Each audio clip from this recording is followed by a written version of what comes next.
स्वास्थ्य विभाग में हुए घोटाले का मामला अब गर्माता जा रहा है। घोटाले में अब तक सख्त कार्रवाई नहीं हुई है, जिसके विरोध में कर्मचारियों ने लघु सचिवालय के बाहर धरना प्रदर्शन किया। चरखी दादरी में हाल ही में जन स्वास्थ्य विभाग में करोड़ों रुपए के घोटाले के आरोप लगे थे, जिसके बाद कर्मचारी सड़कों पर भी उतर आए। इन कर्मचारियों ने अपनी मांगों को लेकर लगातार धरना प्रदर्शन भी किया, लेकिन अभी तक इनकी समस्या का हल नहीं हुआ।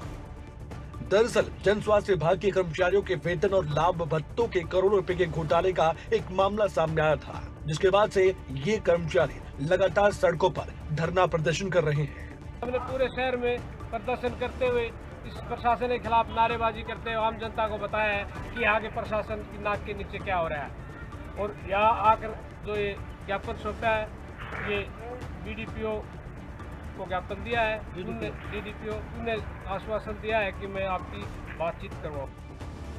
गुस्साए कर्मचारी काफी देर तक लघु सचिवालय के बाहर डटे रहे और उसके बाद अपनी मांगों का एक ज्ञापन डीसी को भी सौंपा गया। डीसी को ज्ञापन सौंपते हुए अल्टीमेटम भी दिया गया कि मामले की जांच और दोषियों पर कार्रवाई जल्द की जाए, नहीं तो पूरे शहर की बिजली पानी बंद करने की चेतावनी दे दी गई। 22 तक हमारा किसी प्रकार का कोई हल नहीं निकाला गया, बातचीत के द्वारा मसला सुलझाया नहीं गया, तो आने वाले समय में पूरे शहर की सीवर और पानी की व्यवस्था को ठप कर देंगे, जिसका जिम्मेदार सीधे तौर पर यहाँ का प्रशासन।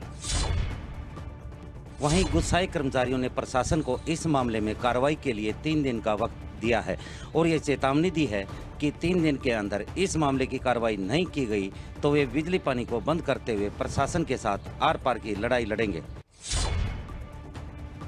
वैसे तो फसल खरीद हो चुकी है और फसल खरीद से पहले सरकार और प्रशासन द्वारा अनेक दावे किए गए थे, लेकिन ये सभी दावे की सच्चाई की कुछ तस्वीरें आपके सामने हैं। ये वो किसान है जो अपनी फसल की खरीद ना होने से परेशान है, और दूसरी तस्वीर में एक वो किसान है जो खाद खरीदने के लिए लगातार जद्दोजहद कर रहा है। ये कोई धरना प्रदर्शन नहीं है, ये वो किसान है जो अपनी परेशानी को बयां कर रहे हैं। ऐसा लगता है कि ये किसान अपने सामने आने वाली चुनौतियों से भी हार चुके हैं और इसका एक कारण सिस्टम की नाकामी है। एक किसान अपनी फसल को बेचना चाहता है, दूसरा किसान फसल उगाने के लिए खाद खरीदना चाहता है, लेकिन दोनों को ही मायूसी हाथ लग रही है। 6 बजे से लाइन में लग रहा है, देख लो। अब खान ने वो बंद कर दिया, बोलो अब नहीं मिलेगा, काम छोड़ के देख रहा। तो अब वो तो नहीं दे रहा है ना, उनने तो अब लगा दिया, मना कर दिया। अब क्या करा, अब बताओ घर में भी जहाँ भाड़ा भी लगे है, काम छोड़ रखा है, क्या ना भूख का और मर रहा है। दरअसल ये तस्वीरें रेवाड़ी मंडी की है, जहां किसानों को फसल के लिए खाद नहीं मिल पा रही। नई अनाज मंडी में डीएपी खाद के लिए किसानों की परेशानी से भरी ये तस्वीरें तमाम उन दावों पर सवाल खड़े करती है जिन दावों में कहा गया था कि किसानों को कोई भी परेशानी नहीं होने दी जाएगी। हालांकि अनाज मंडी में किसानों की खाद 2 से 3 जगह बांटी जाती है, लेकिन हर काउंटर पर किसानों की भीड़ दिखाई दी। जी अपाहिज आदमी हूँ और 3 दिन होगा लाइन में वापिस चले जाऊँ, नंबर ही ना आओ और अपाहिज वेंदा खाद तो लेनो 7 कट्टा। कितना मिला आपको फिर? अभी तो नंबर ही ना आए, 2 दिन लाइन में लागता होगा। एक आधार कार्ड पे मान लो 2 इकट्ठा दे रहा था, और मान ले मेरे तो मिसेज भी अपाहिज दी थी, वह का नाम पे लिया जब भी। गवर्नमेंट ने बुरा हाल कर रखा है, ये देख लो आप भीड़, प्रशासन भी ढील है भाई। कितनी खाद चाहिए, कितनी मिल रही है भाई? चाहिए तो 5 कट्टे, 2 दे रहे हैं, बुरा हाल है, ये लगा लो। इन तस्वीरों में एक ही परिवार के कई सदस्य भी दिखाई दिए हैं। इसके पीछे की वजह यह है कि प्रशासन की ओर से किसानों को खाद के 2 पैकेट ही दिए जा रहे हैं और किसानों को फसल की बिजाई के लिए करीबन 6 से 7 बैग की आवश्यकता पड़ती है। किसानों की समस्या अभी भी जस की तस बनी हुई है और समाधान कोसों दूर है। अब ऐसे में वक्त रहते किसानों की समस्या का समाधान किया जाना चाहिए।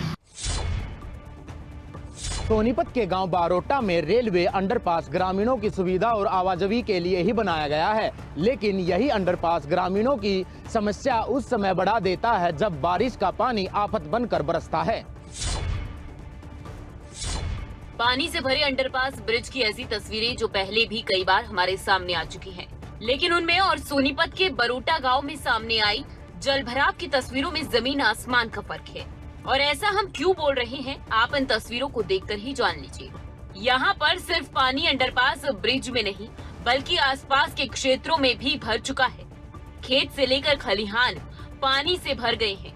क्या चौक क्या चौराहा, हर रास्ता तालाब सा नजर आ रहा है। अब अंडर ब्रिज से कुछ दूरी पर जाएंगे तो एक ओर तो पानी से भरे खेत की तस्वीरें हैं, दूसरी ओर रेलवे ट्रैक है। ऐसे में हादसों का डर भी लगातार बना रहता है। अब गुस्साए ग्रामीणों के पास कोई रास्ता नहीं बचा तो पानी से भरे मैदान में उतरकर प्रदर्शन करने लगे। ये गांव इकट्ठा हुआ है, ये हम दिल्ली के नज़दीक हैं और रेलवे लाइन के नज़दीक हैं। रेलवे लाइन के नज़दीक इतना पानी भरा हुआ है और इस पर रेलवे लाइन वाले वो रिपेयर तो कर देते हैं लेकिन इस पानी का कोई समाधान नहीं कर रहे। लेकिन इसके अंडरपास के नीचे भी इतना ज़्यादा पानी है, इसकी वजह से कोई बड़ा हादसा भी हो सकता है और यहाँ से अनगिनत ट्रेनें गुजरती हैं। और तो इसका हम ये गुजारिश है कि जी इसका समाधान पानी निकलवाया जाए और इसका ध्यान करा जाए। इस पर कोई ध्यान नहीं है किसी का। इतने दिन से इस पर कटाव भी हो रहे हैं छोटे छोटे और इसकी तरफ कोई ध्यान नहीं है। इसके बस सिर्फ लाइनों का काम करके चले जाते हैं और इसके आगे कुछ नहीं करते हो। अब पानी ये भरा हुआ है, इसकी वजह से कोई बड़ा हादसा हो गया तो बाद में फिर पछताना ही रह जाएगा। बरोटा गांव से आई जलभराव की ये तस्वीरें सिस्टम पर भी कई सवालिया निशान खड़े करती हैं, क्योंकि बरसात से पहले दावे तो कई किए गए लेकिन बरसात के शुरू होते ही सारे दावे हवाई हो चुके हैं। अब गांव में ना तो पानी निकासी की कोई व्यवस्था है और ना ही आवाजाही के लिए दूसरा रास्ता। चलो आवाजाही के लिए ग्रामीण कुछ जुगाड़ लगा भी ले, लेकिन किसानों की फसलों का क्या जो पानी हो चुकी है। ये जो है जी वो फसल खराब हो रही है, कब सैकड़े किले कितनी खराब, ये पानी बरसात की वजह से पानी भर गया और जो है ये सारी सब्जी खराब होगी। पहले देश में महंगाई है और महंगा हो गया और आगे गेहूं की फसल बोने का भी कोई चांस नहीं है, इतना पानी भरा हुआ है। तो एक तो पानी कहीं मांग रखी है, कहीं बात की अभी तक तो कहीं नहीं है, आपको आपके सामने मांग रख रहे हैं हम कि आपके माध्यम से भाई ये जो है पानी निकलवाया जाए और लोगों को जो फसलें खराब हुई है उसका मुआवजा दिया जाए। ग्रामीणों की माने तो बारिश का पानी रेलवे लाइन के नीचे भी भर चुका है, जिससे कि रेलवे लाइन को भी खतरा बढ़ सकता है। ये वही रेलवे लाइन है जो भारत से पाकिस्तान तक जाती है। इतना ही नहीं, किसानों की फसलें खराब हो चुकी हैं। किसानों ने प्रशासन के सामने मुआवजे की मांग भी रखी है। ऐसे में बेहद जरूरी है कि बरोटा गांव के लोगों की समस्या का समाधान किया जाए। ग्रामीणों की मांग है कि बारिश के पानी से पनपने वाली हर समस्या का समाधान किया जाए। देखना अब यही होगा कि समस्या का समाधान कब तक होता है। लेकिन सवाल ये भी खड़ा होता है कि बारिश का पानी अंडरपास में ही नहीं खड़ा हुआ है बल्कि किसानों की फसलों में भी खड़ा हुआ है। मटरू पहलवान की हत्या से गुस्साए ग्रामीणों ने एक बार फिर से झज्जर सोनीपत हाईवे जाम कर दिया। इस मामले में पुलिस पहले ही एक गिरफ्तारी कर चुकी है। हालांकि बाकी बचे आरोपियों की गिरफ्तारी की मांग ग्रामीणों की ओर से की जा रही है। इस मामले में पुलिस और ग्रामीणों के बीच में भी असहमति बनी हुई है। बहादुरगढ़ में हुई मटरू पहलवान की हत्या का मामला अब गर्माता जा रहा है। मटरू पहलवान की हत्या से गुस्साए ग्रामीण अभी भी शांत नहीं हुए हैं। नशे में धुत जिन बदमाशों ने मटरू की हत्या की थी उनमें से अभी तक सबकी गिरफ्तारी नहीं हो पाई है। हालांकि लूट के इरादे से इस हत्या के मामले में पहले तो 3 लोगों के नाम सामने आए थे, लेकिन अब खुलासा हुआ है कि हत्या में 3 नहीं बल्कि 5 बदमाश शामिल थे। इनकी गिरफ्तारी को लेकर ग्रामीणों ने एक बार फिर से सोनीपत नेशनल हाईवे को जाम कर दिया। अब ग्रामीणों का कहना है कि जिस युवक की इस मामले में गिरफ्तारी हुई है वो हत्यारा नहीं और जो हत्यारे हैं अभी भी खुली हवा में वो घूम रहे हैं। डीएसपी साहब आ रहे थे, डीएसपी साहब ने आश्वासन दिया है, हमने मांगा 2 दिन का टाइम, क्या 2 दिन में, लेकिन डीएसपी साहब ने कहा कि 4 दिन का टाइम दे दो। हमारा 4 दिन में दूध का दूध पानी का पानी कर दूंगा। हमारा 4 दिन में हमारा पेटा नहीं भरता, हमारी कार्रवाई नहीं होती तो उसके बाद हम कैंपिंग है और वो तगाड़ी रोड में जाम कराएंगे, बाहर एक चिट्ठी पाड़ का कार्रवाई चालू कराएंगे जल्दी। साहब ने कही है कि सब तो बाहर है, लेकिन वो कही ट्रांसफॉर्म जितना हो गया ट्रांसफॉर्म थारा केस ना मुड़ कर देंगे। जाम का पता लगते ही पुलिस और प्रशासन के अधिकारी मौके पर पहुंचे और ग्रामीणों को समझाने बुझाने की कोशिश की, लेकिन ग्रामीण रोहतक रेंज के आईजी को मौके पर बुलाने की मांग को लेकर सड़क पर डटे रहे। ग्रामीणों को शांत करते हुए डीएसपी राहुल देव ने मामले की निष्पक्ष जांच करने का भरोसा दिया है। डीएसपी के आश्वासन के बाद ग्रामीणों ने 6 घंटे बाद जाम खोला। पब्लिक को कुछ शंकाएं थी कि हमारी तफ्तीश ठीक से नहीं हो रही, तो हमने भी अपनी बात रखी, उन्होंने अपनी बात रखी और उनकी बात को हमने मानते हुए एक तो हमने टाइम लिया कि 4 दिन के अंदर अंदर सभी मुलजिम अरेस्ट करेंगे और तफ्तीश में इनके जो परिवार के सदस्य हैं, जो गांव भी नॉमिनेट करेगा, उनको हम साथ में रखेंगे और एक एक चीज़ उनको बताएंगे। इस बात में हमारा सर्वसम्मति से फैसला हुआ है और ये होना भी चाहिए। तफ्तीश हमारी मिली जुली है और हमें तो न्याय दिलवाना है मिट तक। नए नाम भी आ गया है सर कुछ? हाँ, नए नाम आगे आए हैं और एक एक की तफ्तीश है, इनको साथ में रखेंगे, एक एक चीज़ सामने आएगी। गौरतलब रहे कि मच्चू पहलवान सामाजिक कार्यों से लेकर गांव के हर एक समस्या का समाधान करवाते। ऐसे में ग्रामीणों का गुस्सा होना जायज है। अब ग्रामीणों और पुलिस के बीच इस मामले को लेकर सहमति तो बन गई है। इस मामले में बाकी बचे आरोपियों की गिरफ्तारी के लिए ग्रामीणों ने पुलिस को 4 दिन का समय दिया है। अगर 4 दिन के अंदर आरोपी गिरफ्तार नहीं किए गए तो ग्रामीण रोहतक दिल्ली नेशनल हाईवे और केएमपी एक्सप्रेसवे को जाम कर देंगे। लेकिन अब देखना ये होगा कि आखिर कब तक पुलिस आरोपियों को गिरफ्तार कर पाती है। यमुनानगर की बिलासपुर अनाज मंडी में एक बहुत बड़े फर्जीवाड़े का मामला सामने आया है। दरअसल धान की फसल को लेकर मंडी के सुपरवाइजर पर लाखों के गबन का आरोप लगा है। इतना ही नहीं, इस गबन का एक ऑडियो भी सोशल मीडिया पर अब वायरल हो रहा है। आरती और मंडी सुपरवाइजर बिलासपुर का एक वीडियो वायरल होने से यमुनानगर के बिलासपुर ब्लॉक की अनाज मंडी में हलचल मच गई। बताया गया कि मंडी सुपरवाइजर आरती से बिना ट्रैक्टर ट्राली लाए गेट पास के बदले लाखों की डिमांड कर रहा है। इसका ऑडियो आरती ने रिकॉर्ड कर सोशल मीडिया पर वायरल कर दिया है और साथ ही मंडी सेक्रेटरी को सुपरवाइजर की शिकायत कर दी है। ये जो आड़ती है ये बाहर कपाल मोचन में अपनी जीरी डालता है, जबकि सरकार की तरफ से वो अप्रूव्ड सेंटर नहीं है। तो इसको मना किया था कि भाई वहाँ नहीं डालो, जब तक अप्रूवल नहीं आ जाती, जब तक हम अलाउ नहीं कर सकते कि वहाँ पे सरकार की मतलब निर्देशों का पालन ना हो। तो यही था इशू मेरी नॉलेज में। तो बस और तो उसके बाद क्या हुआ है, जो मेरे पास कल ही शिकायत आई थी, ऐसे कोई गेट पास नहीं करता जी, बिल्कुल भी सरासर गलत है।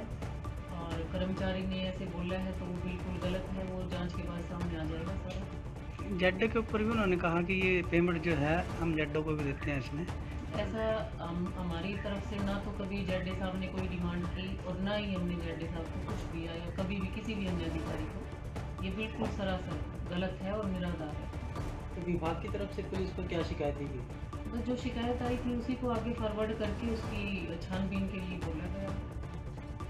बताया गया कि ऑडियो एक आरती के मोबाइल से रिकॉर्ड किया गया है। शुरुआती तौर पर इसे सुनकर लग रहा है कि मार्केट मंडी कमेटी के सुपरवाइजर अंशुल ने आरती को फायदा पहुंचाने को लेकर पैसे लेकर सरकार को राजस्व का चूना लगाने की कोशिश की है।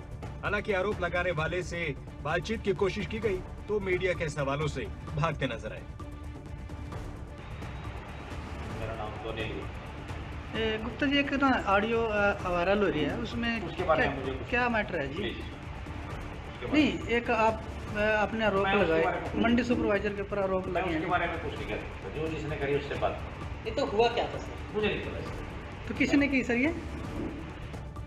मामला बेहद गंभीर है क्योंकि सरकार करप्शन पर 0 टॉलरेंस का दावा करती है, लेकिन खुद अधिकारी कर्मचारी ही सरकार के दावों को पलीता लगाने में जुटे हैं।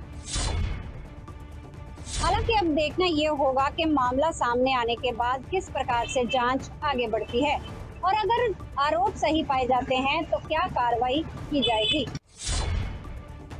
सोनीपत के खरखोदा में 2016 में हॉरर किलिंग हुई थी। हॉरर किलिंग के मामले में 5 साल बाद पीड़ितों को न्याय दिलाया गया है। जिला कोर्ट के एडिशनल सेशन जज ने एक आरोपी को फांसी की सजा सुनाई है। सोनीपत की जिला कोर्ट में मंगलवार शाम को एक ऐसा ऐतिहासिक फैसला सुनाया गया जिसका इंतजार बीते करीब 5 सालों से किया जा रहा था। सोनीपत जिला अदालत का ये फैसला ऐसा था जिसकी शायद आज से पहले कभी सुनवाई नहीं हुई। हॉरर किलिंग, जिसका नाम ही ये बताने के लिए काफी है कि ये कितना दर्दनाक और भयावह हो सकता है। खरखौदा में आज से करीब 5 साल पहले हॉरर किलिंग की घटना हुई। घटना में एक ही परिवार के 3 लोग मारे गए और 2 लोग जख्मी भी हुए थे। जिला कोर्ट ने इस मामले में फैसला सुनाते हुए आरोपी को फांसी की सजा सुनाई है। 2016 का मामला था, ऑनर किलिंग का मामला था। इसमें खरखोदा 5 बंदों को गोली मारी थी, जिसमें से 3 बंदे मौके पर मर गए थे, 2 बच गए थे। आज श्री आर.पी. गोयल की कोर्ट से हरीश को फांसी की सज़ा दी है और इसमें एक मुलजिम फरार चल रहा है जिसका नाम सिकंदर है, उसको गिल्टी होल्ड किया गया है। पूरा मामला क्या है तफ्तीश से बताते हैं। खरखौदा में रहने वाले प्रदीप ने झज्जर के बिरधाना में रहने वाली सुशीला से करीब 8 साल पहले प्रेम विवाह किया था। दूसरी जाति में हुई शादी से लड़की के भाई समेत कई लोगों को ऐतराज था। हालांकि 2 साल बाद दोनों पक्षों के बीच समझौता भी हुआ, लेकिन समझौते की शक्ल में आरोपी सूरज एक बड़ी हत्या की वारदात को अंजाम देने की फिराक में था। समझौते के बाद सूरज अपनी बहन के घर लगातार आने जाने लगा और आखिर में 18 नवंबर 2016 की रात को सूरज फिर अपनी बहन के ससुराल पहुंचा और रात को बहन के ससुराल में ही सो गया।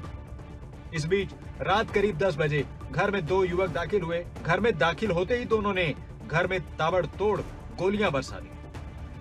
फायरिंग में सुशीला के पति और सास ससुर की मौत हो गई। घटना के वक्त सुशीला गर्भवती थी और अस्पताल में इलाज के दौरान सुशीला ने बच्चे को जन्म दिया। हॉरर किलिंग से जुड़े इस मामले में आरोपी को तो फांसी की सजा हो चुकी है, लेकिन एक आरोपी अभी भी फरार चल रहा है। बचे 2 आरोपियों को कोर्ट ने बरी कर दिया है। 2 मुलजिमों को बरी किया गया है, इसमें सोनू और ओम प्रकाश को। कहाँ के रहने वाले? ये आरोपी थे झज्जर के रहने वाले। ये भी इससे परिवार वाले इससे खुश नहीं थे, इस वारदात को अंजाम दिया। हरीश पे पहले भी कोई सजा थी? हाँ, पहले सजा आपता था, ये सजा काट रहा था। इसमें 2 बरी हुए। यह वही शख्स है जिसकी कलाई पर सुनीता हर साल राखी बांधती थी ताकि वो उसकी रक्षा कर सके। लेकिन क्या हो जब रक्षक ही भक्षक बन जाए। समाज में अपने झूठे कद को बनाए रखने के लिए सूरज ने अपनी बहन की कोख में पल रहे बच्चे के बारे में भी एक बार नहीं सोचा। अपनी बहन की आंखों के सामने ही उसकी मांग का सिंदूर उजाड़ दिया और उसी जुर्म की अब इसे फांसी की सजा दी गई है। झूठी आन बान और शान में पहले ही 3 लोगों की जान जा चुकी है और अब इस मामले में एक आरोपी को सजा हुई है। वहीं कुल मिलाकर इस मामले में 2 परिवार बर्बाद हो चुके हैं। एक तो वो परिवार जिसके 3 लोगों की मौत हो चुकी है, दूसरा वो परिवार जो अलग अलग जाति में शादी करने के बाद अपना नहीं सका। देश की राजधानी दिल्ली से सटे बहादुरगढ़ में क्राइम का ग्राफ लगातार बढ़ता जा रहा है। एक बार फिर से 2 घटनाएं सामने आई हैं। एक तरफ जहां प्रॉपर्टी डीलर की गोली मारकर हत्या कर दी गई, तो वहीं दूसरी तरफ एक बुजुर्ग महिला की भी हत्या की वारदात को अंजाम दिया गया है। बहादुरगढ़ में आए दिन नई वारदात सामने आ रही है। अपराधियों के हौसले कितने बुलंद हैं, इस बात का अंदाजा आप इससे लगा सकते हैं। ऐसे में पुलिस पर भी सवालिया निशान खड़े हो रहे हैं। शहर में उस वक्त हड़कंप मच गया जब 2 नई वारदातें सामने आई। शहर में एक प्रॉपर्टी डीलर को बाइक सवार बदमाशों ने मौत की घाट उतार दिया। बदमाशों ने प्रॉपर्टी डीलर पर ताबड़तोड़ फायरिंग कर दी। एक के बाद एक 6 से 7 गोलियां दागकर फरार हो गए, जिसके बाद मौके पर ही प्रॉपर्टी डीलर ने दम तोड़ दिया। बोध गांव के पास में रोहतक सापला रोड पर एक आशीर्वाद होटल है। वहां पर इंद्रजीत अपने 2 साथियों के साथ में शाम के करीब 8:30 बजे अपने जीप कंपास में सवार होकर गया था। उसके दोनों साथी रूम वगैरह के लिए वहाँ पे काउंटर पे गए। इतनी ही देर में जो पार्किंग में गाड़ी खड़ी थी जीप कंपास, उसमें इंद्रजीत पिछली सीट पर बैठा था। 3 नौजवान लड़के एक मोटरसाइकिल पर आए और उन्होंने कार की खिड़की खोलकर अंधाधुंध फायरिंग इंद्रजीत पर कर दी और फायरिंग करके रोहतक की तरफ भाग गए। वहीं दूसरी ओर दहकोरा गांव में एक 60 साल की बुजुर्ग महिला की हत्या का मामला सामने आया है। महिला का शव खेतों में पड़ा मिला। महिला के सिर पर चोट के निशान थे, तो वहीं मोबाइल और कानों की बालियां गायब थी। ऐसे में आशंका जताई जा रही है कि लूटपाट के मकसद से ही महिला की हत्या की गई है। मेरी दादी जी थी, ये खेतों में रूटीन में अपना खेतों में चले जाते हैं। जैसे कि लकड़ी वकड़ी खेत में काम करने के लिए तो वहाँ लकड़ी वकड़ी का जो पेड़ है तो सूखी लकड़ी वकड़ी तोड़ देते हैं। तो वही वो वहाँ काम कर रही थी रूटीन में। तो वहाँ काम करते हुए उनका फ़ोन उनके पास था, तो बड़े वाला लड़का भी साथ गया हुआ, तो उसको उन्होंने घर भेज दिया कि धूप होगी चल घर चला जा। काफ़ी देर बाद वो जब नहीं पहुंची तो उन्होंने फ़ोन मिलाया उनको। जब उनका फ़ोन नहीं मिला तो खेत में गई। खेत में जाने के बाद पता चला कि उनकी हत्या हो गई है। दहकोरा गाँव में जो माइनर जा रही है जिसमें गंदा पानी जाता है नहर में, उसकी पटरी पर एक लेडीज़ की डेड बॉडी है। इसकी सूचना पर मौके पर पहुंचे, जो डेड बॉडी के पास में राजवंती नाम की लेडी थी, एज उसकी करीब 55 साल की थी। वो उनका वही खेत है जो नहर के किनारे पे, जो लकड़ी वगैरह काट रही थी वहाँ पे, और उसके लड़के ने उसकी डेड बॉडी को देखा है तो उसके कानों के बाले गायब मिले हैं और चोट के थोड़े निशान मिले हाथों पे, और उसका फ़ोन भी गायब मिला है। फिलहाल पुलिस ने दोनों ही मामलों में जांच शुरू कर दी है। आरोपियों की पहचान के प्रयास किए गए हैं। अब देखना यह होगा कि कब तक आरोपी पुलिस गिरफ्त में आते हैं। रोहतक के सिंहपुरा गांव में एक युवक का शव खेत में दबा मिला। पुलिस ने शव को बाहर निकाला तो चौंकाने वाली बात सामने आई। देखिए ये रिपोर्ट।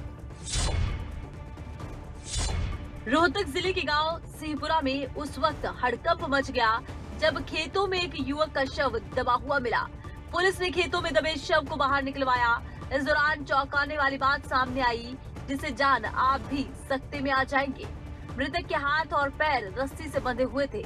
मृतक पेशे से मजदूर था और रोहतक में करीब 15 दिन पहले काम के लिए आया था। लेकिन युवक की हत्या के पीछे वजह क्या है, इस बात का अभी तक खुलासा नहीं हुआ।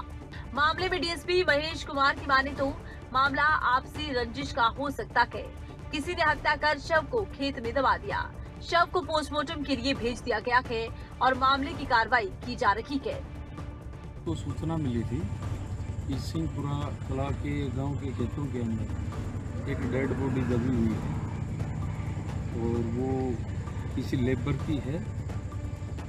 तो अभी जो पुलिस ने और डॉक्टरों की टीम ने ड्यूटी मजिस्ट्रेट की हाजिरी में एक खुदाई की तो डेड बॉडी मिली और जिसके हाथ और पैर बंधे हुए हैं। हत्या कब हुई है अभी कुछ नहीं बता सकते। पोस्टमार्टम रिपोर्ट आने के बाद की बात बाद में पता लगेगा डेड बॉडी कितनी पुरानी है। फिलहाल पुलिस ने परिजनों के बयान दर्ज कर लिए हैं और बयानों के आधार पर मामले की जांच में जुट गई है। अब देखना ये होगा कि पुलिस जांच में क्या कुछ निकलकर सामने आता है।